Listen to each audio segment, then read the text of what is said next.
So this is Dr. Paul Gerhardt. I want to start in today by directing you towards one of the most famous bodies of work, and this should be our goal, writers, is we want to help enhance the literature, but as scholars, it's also our charge to be able to synthesize and evaluate the literature to help bring new ideas and insights into whatever organization that we're working with, and also fill the void in the literature too with what we do.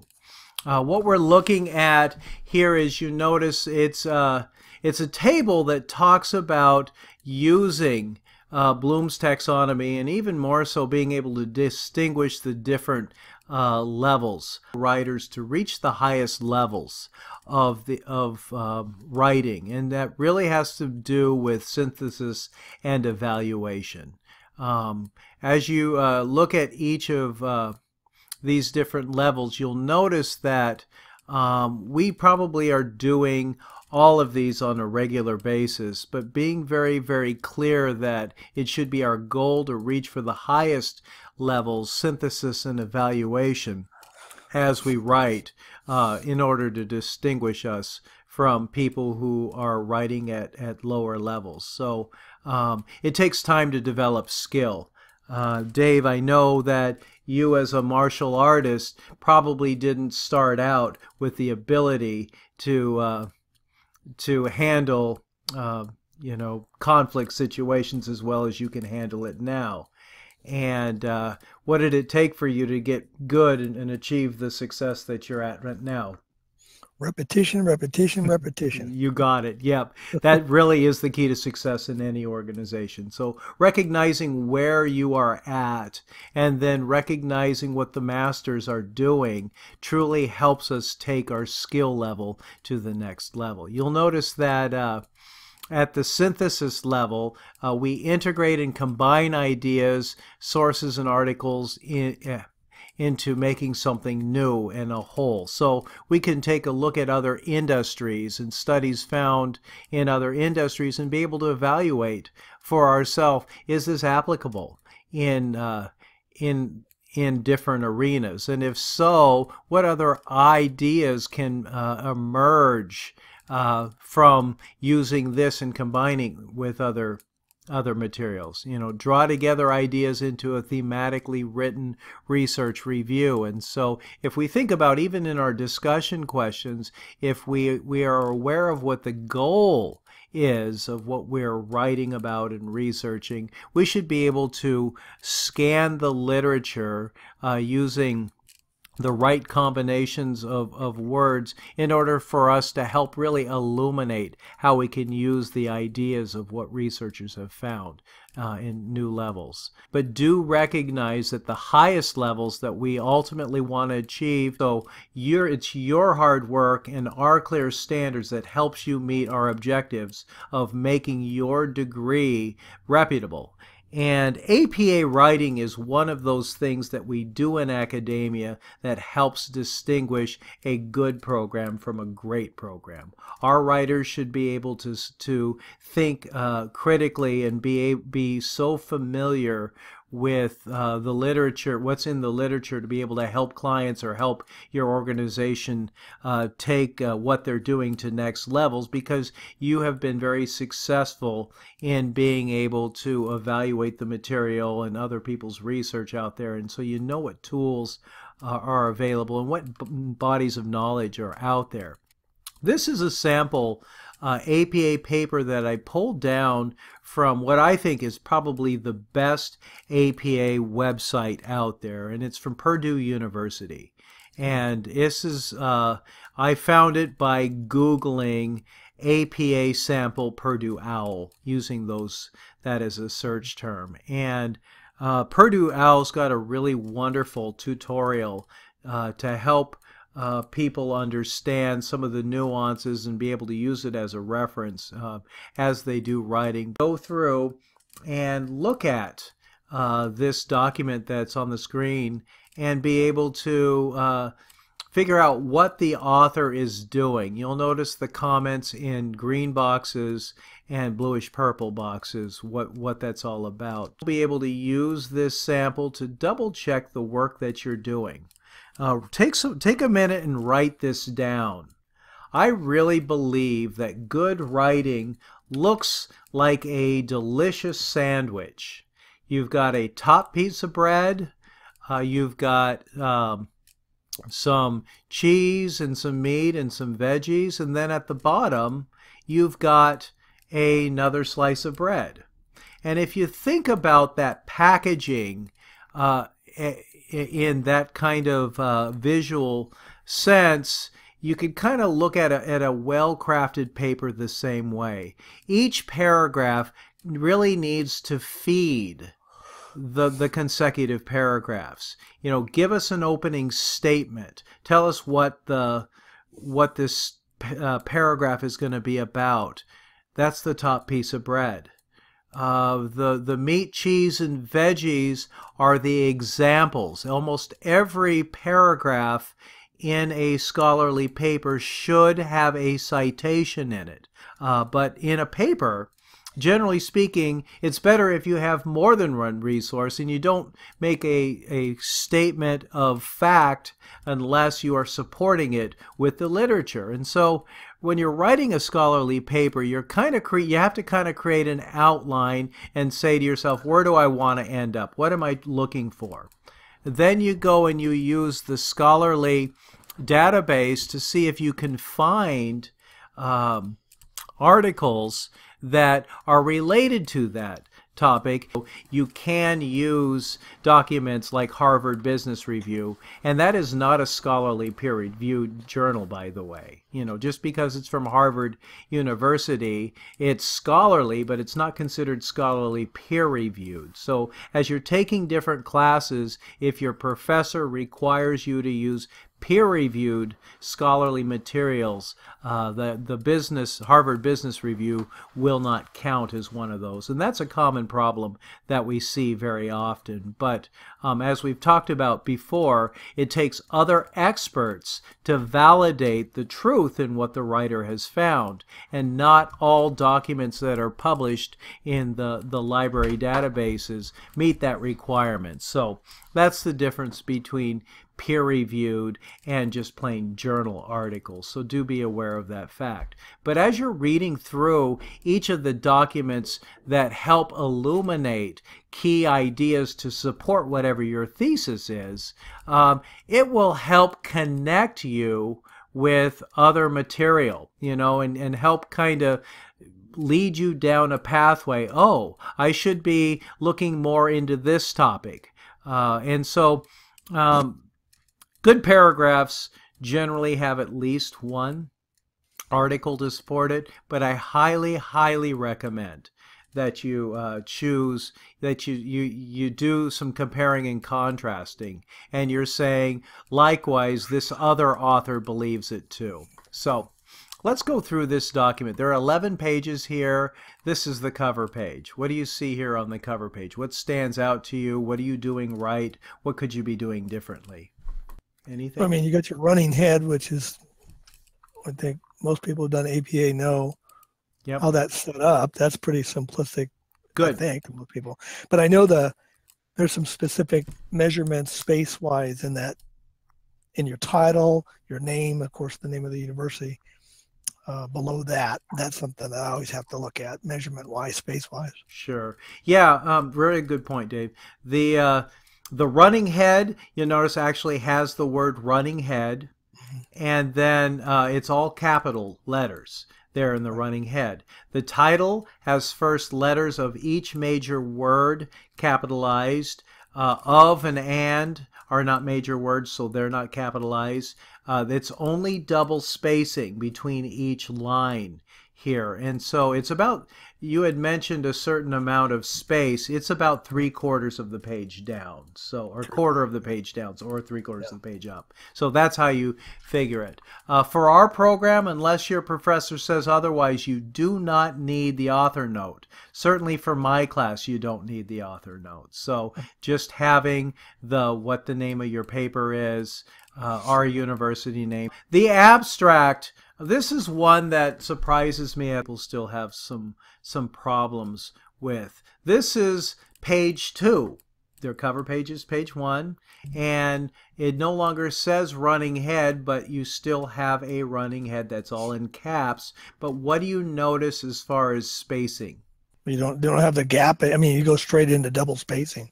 Good job. Yeah, and there's no space between the top and the heading, which starts with a capital, abstract. Okay. Or it's justified to the left. It's not. Yes, perfect. Yeah, this is a left justified document, so you do not indent in your abstract. And you want to keep it succinct, 150 to 250 words. What does an abstract do, you guys? This gives you a quick overview of what that paper is going to be about. It really hits the main topics. Yep, you got it. Yeah, you're really just focusing on the main purpose of the paper. Give us a quick overview. And notice how the author of this sample paper cited some sources. What do you notice about that? So he just puts the year. Typically you put the year, comma, and you put the name, comma, year in parentheses. Yeah. Yeah. So this is another way of saying, hey, someone else's work is supporting this work. So you can introduce authors by saying things like Butler and Cranton. Notice it's AND in this format. But later you'll notice that it will be Butler ampersand Crat, comma, 2002, and that is all in parentheses. So that's just another way. There are lots of different ways to cite work, but I know that in our class I've actually left private feedback saying, I noticed your citation wasn't quite right. You used and in parentheses when it should be ampersand and that's very common to make that mistake too. Well, can you explain ampersand? So yeah, the ampersand is, if you look at your keyboard, it's the sign that's above the number 7. And and that's what you combine. Yeah, you combine the last author with an ampersand. So if there were 5 authors, it would be Butler, comma, Jones, comma, Kraut, comma, Cummings, comma, Smith, comma, ampersand, Johnson. Right. And then date, comma, P period 129 or PP 129 dash 134, depending on what pages. And we like to, we prefer not to use direct quotes, but to paraphrase the literature. And I think that may be a new idea to a lot of scholarly writers that jump into our program, because we are often taught to practice quoting other people. But the fact of the matter is, when we're working with clients, we probably won't remember the exact direct quote, but we do need to understand the meaning behind what the authors have said. So, and we should give credit to it. So, I was going to say that's the main thing. Even if you paraphrase, you still get the credit, so you're covered there. Yep, yeah, for sure. So, whenever you use a direct quote, use the page numbers that direct quote is found in. When you are paraphrasing, it's still acceptable to use page numbers, but it's not necessary as long as you're saying who the authors are and the date of that publication. Why do you think the date in publications is important in APA writing? Especially when you're doing research, you're trying to propose something out there. You want stuff currently that's, if it's within 5 years, for example, it's given a lot more credibility to the fact that people are researching this and you have current information. Yeah, thank you. Especially in our world, the business world. Good job, Dave. Yeah. And it also could differentiate if the same author has more than one article. Yeah, oh, yeah, for sure. Yeah, good job. So sometimes when it's the same author and the same year, then we differentiate with lowercase a, b, and c. But yeah, absolutely. Sometimes the same author will also have publications from different years. So excellent point, Brad. So can I? Yes, please. Just going to back up in a couple of questions. before we leave the abstract. So in the abstract, when we cite here, we're not citing like I would normally in-text cite with name, comma, year, for example. Right. Are we not supposed to do that in the No, abstract? yeah, no, you absolutely can. This is Okay. just showing you a different way of Okay. also doing in-text citation. That's an excellent question. So, And then one more question before we yes. move further Yep. down. A lot of times I've done a lot of AP papers, and sometimes they don't want the number on the front page. Maybe that was years ago. Like number 1, there's nothing there. Then it starts 2, 3, 4, 5, 6. Yeah, and APA has changed. I know you've got a couple of graduate degrees, at least a couple graduate degrees, but you've probably found over the years that APA has kind of evolved. So, yeah, as far as I know, page 1 is actually always your cover, and there will be a 1 on it. So, yeah, it's a good question. And maybe you attended a university that actually was not using APA writing, and it was actually using MLA, and that may be one of the things that differentiates. I've never attended a university that had MLA. Yeah, I think I've done all just APA, but somewhere along the lines it was dropped off. That number 1 was dropped off, and I've always questioned that now. Yeah, I totally get that. You learn things, and then you wonder whether or not something has changed. That happens quite a bit. Anything else that you guys notice about this abstract? Yeah, I have a question regarding the bottom. It says keywords. Yay, good job. Is that something I've never seen that before? So, yeah, that really is common practice when you're publishing a paper to put keywords, and then you're writing what the keywords, because it's one of the things that the library databases use to search a paper to help people find an article. In our program, like many other programs, it's common practice to use keywords there because it allows the reader to know what body of literature you're contributing to. So now, where does that go somewhere? How does that help? Is it help in the database? How does it get into the database? Yeah, great question, Dave. Yeah, this is really all about computers being able to scan documents these days and just make matches. So yeah, it's it helps the reader, and it also helps databases that are searching for words within documents when people are asking for it. So great question. I was about to reiterate the fact that abstracts really should be no more than 250 words. And so abbreviations and acronyms used in the paper should be defined in the abstract too. And so those are some things that you probably take for granted. Do notice that the word abstract is centered, and it's in 12-point Times New Roman. So in some programs, they let you deviate from that, but if you want to be sticking with true APA format, if it's a requirement of the syllabus that your professor sends out to you, it's always best practice to recognize the rules of the game, if you will. We're moving into page 3.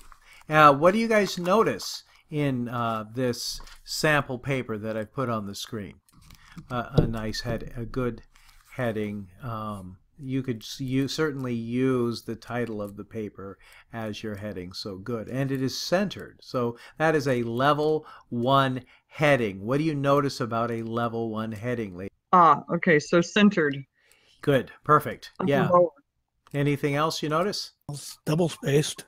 It is. Not bold. Good, and not bold. Here's the deal with the first heading. The very first level 1 heading is the exception to the level 1 heading rule. The first heading is not bold, but if you look below at literature review, that is a level 1 heading too, and it is bold. So a very common mistake is to bold the first level 1 heading at the very start of the paper, but that is not proper APA format. So it is centered. All the main words have start with capital letters in a level 1 heading, but the very first level 1 heading is not bolded, but all the rest of them are. So awesome observation. Anything else that you see that's notable? Paragraph's indented. It starts out indented. Thank you. Good job. Yeah, in APA, we need to make sure we are indenting each of our paragraphs. If you're not doing that, then you're not following proper APA format. I noticed in the last sentence, because there's 3 authors, instead of having all 3 authors in there, it says Cummings et al. ETAL. Yep, awesome. Brad, you're going to do great in this class. Perfect. Yeah, the first time you use a reference, you must list out all of the names of the authors.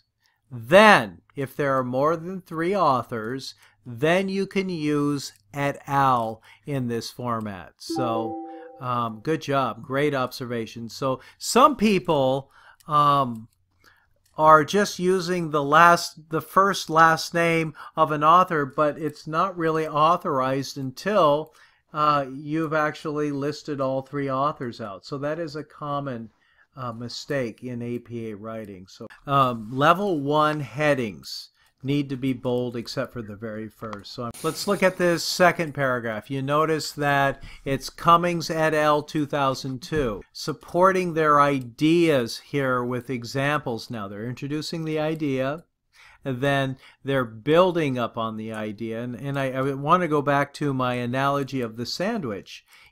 That last sentence kind of summarizes what you said. So just like giving a good presentation, tell us what you're going to tell us.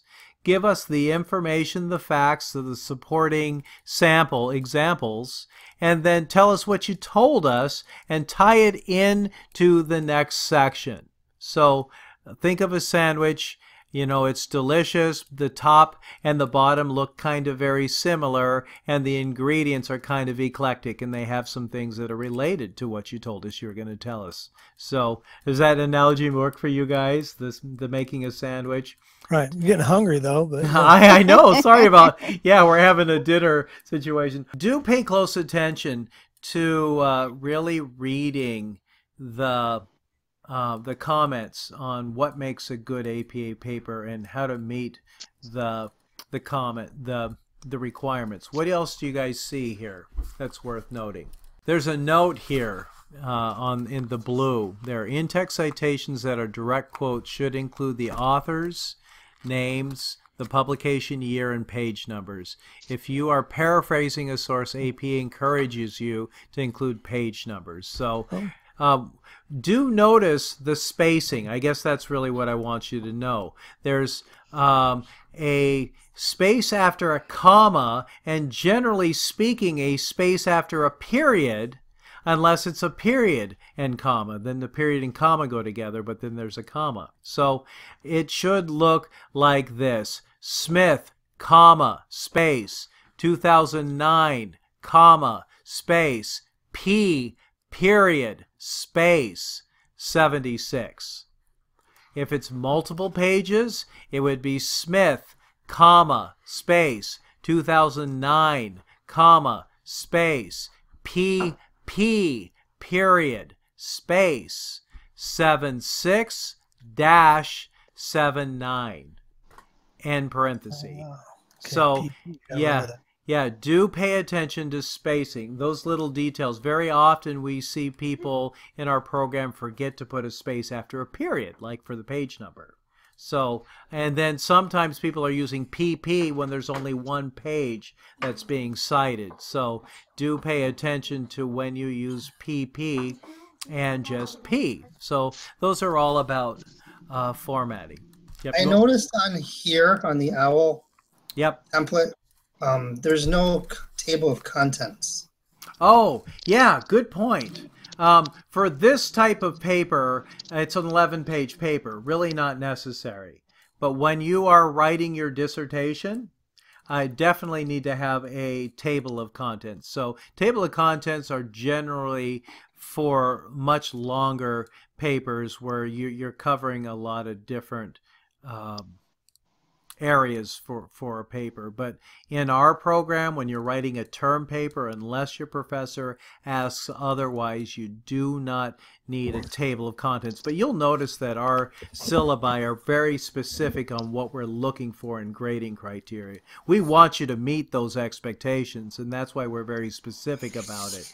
But I would never, if you submitted a paper to me and it wasn't a requirement in the syllabus, I wouldn't beat you up for it and make you lose points for that. So unless the author is famous, Martin Luther King, or if you cannot rephrase it in a different way without changing the meaning, then you paraphrase. If it is someone famous like Martin Luther King, or that changing the wording would change the meaning, then you would use a direct quote. So that's what's important. Very often we can tell who the more advanced writers are, because you'll probably get beaten up a lot by your professors if you're just throwing down direct quotes all the time. So paraphrase. When in doubt, paraphrase and cite like crazy. You become experts when you're diving into the literature and saying, here's what the experts say. We want you to know what the experts say. We want you to dive into the literature as much as possible and become experts by really doing what we've talked about, synthesizing the literature, using the right keywords, being aware of that the scholarly peer-reviewed material will help you have the latest and greatest information to help your clients or your organization take things to the next level. And you can count on the fact that the other experts in the field have validated that material to help, broaden our understanding of whatever topics that you're writing on. So we've talked about how important it is to paraphrase and when we use direct quotes in scholarly writing. We've also talked about different ways of doing citations, giving credit to the author. Sometimes you can just mention the name of the author, and then you'll notice you put the date directly afterwards. So we use and when we're using the names of the authors in the paragraph. In this example, do you guys see how you use and here? But when you're combining other authors, look down here in this second paragraph that starts with intimacy. What did they do to connect the fourth author with the other three authors? Yep. Yeah. They use that ampersand symbol, and the comma comes before the ampersand, and it just connects. You'll notice the spacing here too, I guess, is what I want to direct your attention to. So we use et al. Only after we have mentioned all the authors' names, and then when we're using et al. After we've introduced those authors, we can use the first last name, the author of the first last name used, and then the 2004. Take a look at this Who, Wood, Smith, and Westbrook in-text citation. Why do you think the authors are in that order? Based on their contributions? Yeah, absolutely. Good job. Or importance. So it would be assumed that whoever this who is, he or she was probably the main contributor of this, or the lead researcher. And then Wood probably contributed the second most, Smith and Westbrook. Sometimes in academic circles, it really is based on seniority. So that's the significance here. It's not alphabetical order. However, when you go back into the reference page, they will still be in this order, but other authors that are referenced, those will be done by the first last name of the author.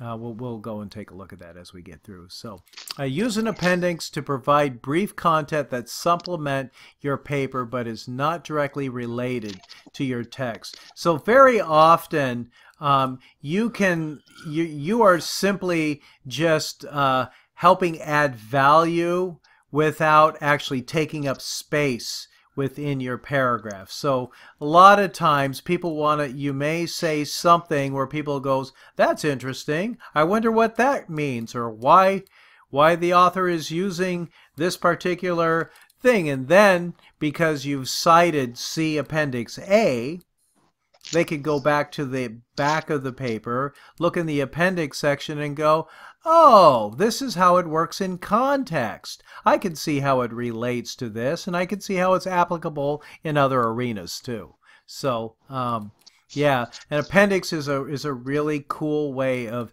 adding more material that's kind of related without broadening the breadth of what you're writing at.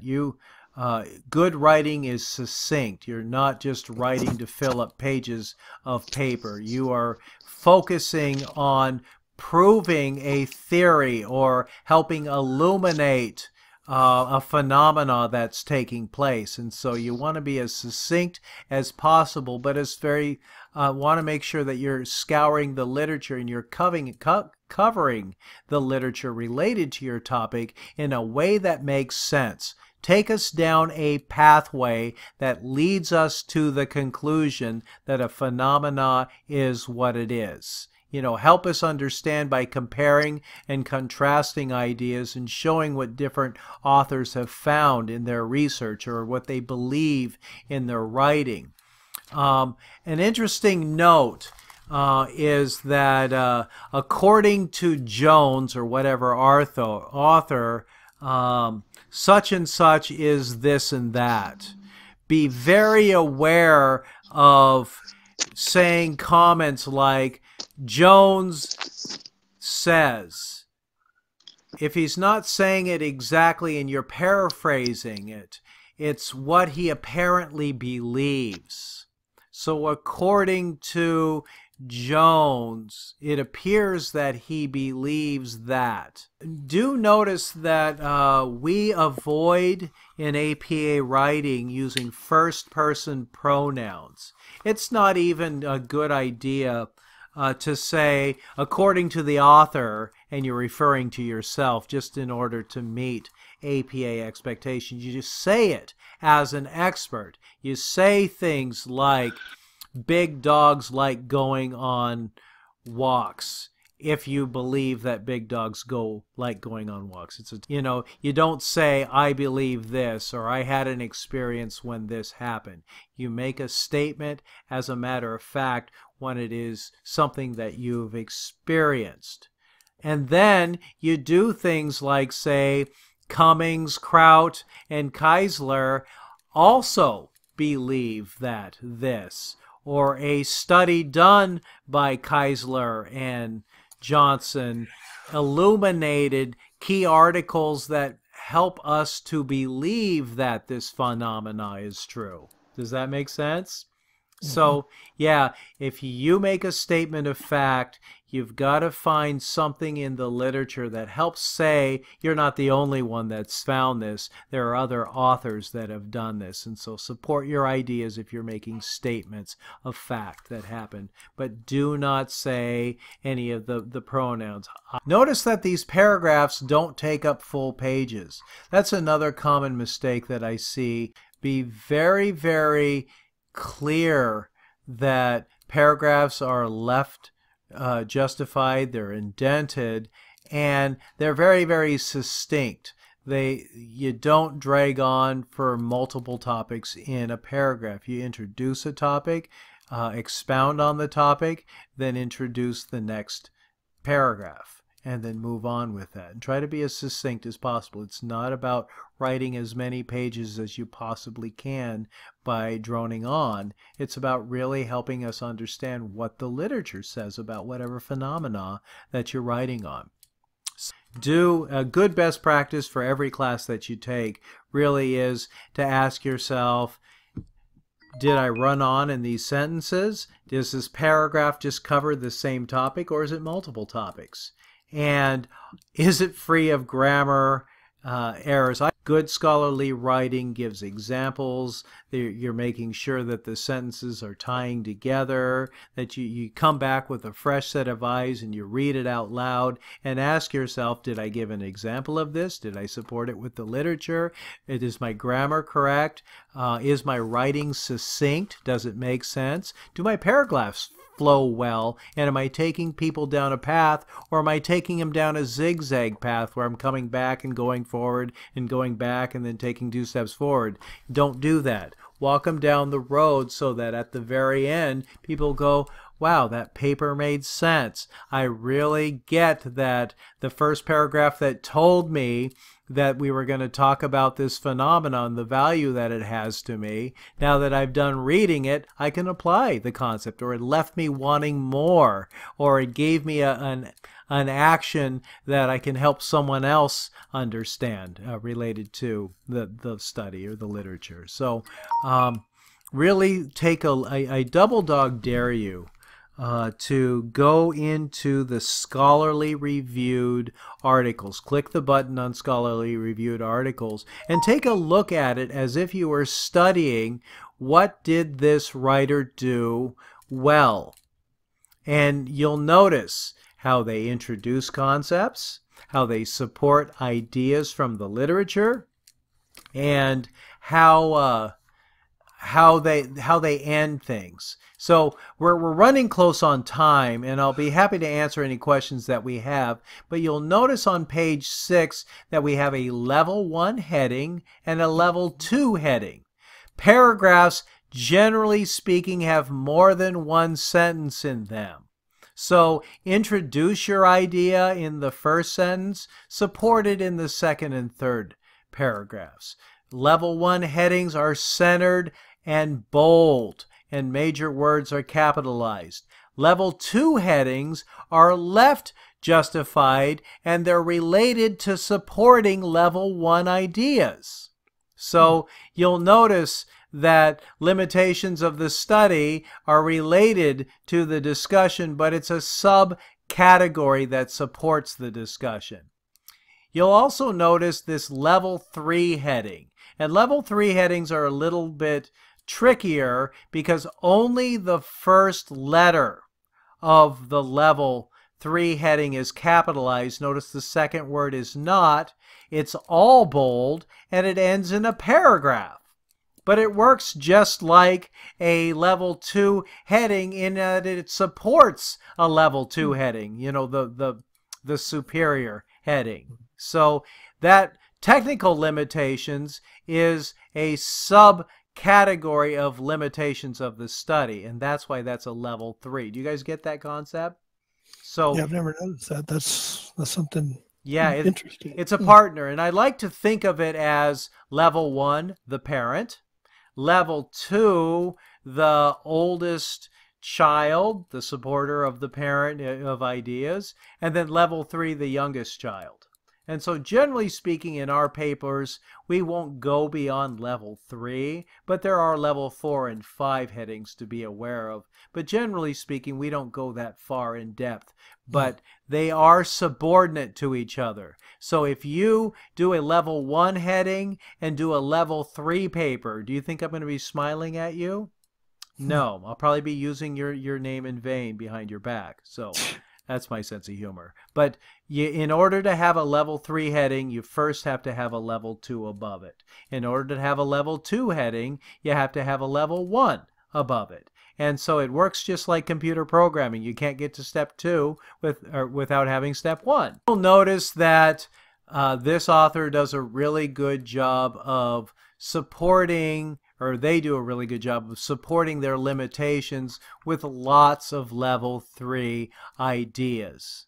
You know, and so each main limitation idea has its own level 3 heading that support it. Do take a look at, here's the final paragraph. They kind of sum things up. The conclusion restates the problem the paper addresses and can offer areas for further research. So you're just summing things up. And let's take a look at the references. Are the references double-spaced? Yes, they are. Are they indented? Yep, second line, yep. Yeah. Hanging. Yeah, reverse indented. They are reverse indented. Are there any extra spaces, by the way, ladies and gentlemen, between paragraphs and headings? No. Nope, it's just common double spaced all the way through. If your paper is set up, or your Microsoft Word document is set up in double space, just hit enter once like you normally would. Notice references is not bold. That's the other exception to the level 1 heading rule. But we do recognize that the credibility of our program is having very clear standards and holding students accountable for it. So earn your A's by double checking your work. You'll notice this is the format for references. Notice the spacing after periods and commas. Notice that it is author ampersand before the last author, and then there's a space after the periods, and then there's the date and period. Notice that publication titles, I think I've probably dinged somebody in our class, publication titles need to be in italics. So not journal article names, but the publication article. You notice this WHO reference is Journal of Computer Mediated Communication. Most of the journals, that's how we can tell what is a scholarly peer-reviewed article. Generally speaking, they have the word journal in it, by the way. So do notice it's last name, comma, first initial, period, space, middle initial, period, comma, space, last name, comma, space, first initial, period, comma. So if in the publication it has their middle name, you have to make sure that you are using the middle initial in there also. So not all authors use their middle initial. My name is Paul Leslie Gerhardt, and if I publicize something, I might put an L in there, and I may not, but you would at least have to put Gerhardt, comma, P, space, if that's what the publication said. Do notice that you have volume number and issue number, and there's no space between volume and issue, but the volume number is in italics also. Notice the page numbers, 103-108. There's no spacing in that